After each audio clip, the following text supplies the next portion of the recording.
أعوذ بالله السميع العليم من الشيطان اللعين الرجيم. بسم الله الرحمن الرحيم. الحمد لله الذي هدانا لهذا وما كنا لنهتدي لولا أن هدانا الله. لقد جاءت رسل ربنا بالحق والصلاة والسلام وتحية والإكرام على سيد أصل ما في الوجود سر الله في كل موجود نقطة دائرة الوجود صاحب لواء الحمد والمقام المحمود مولانا ومولى الثقلين الذي اسمه في السماوات بأحمد وفي الأرضين بأبي القاسم المحمد.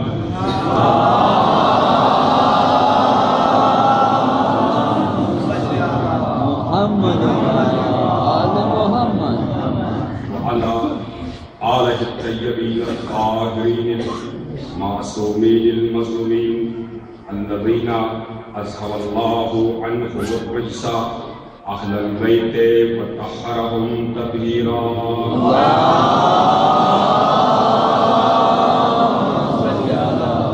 محمد وآل محمد. وعلى الدائمة على أعدائهم أعداء الله من الآن إلى يوم الدين.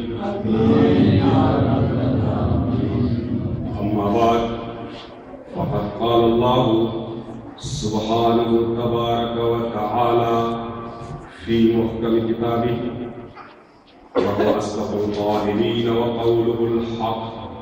بسم الله الرحمن الرحيم. إن في خلق السماوات والأرض واختلاف الليل والنهار لآيات لأولي الألباب.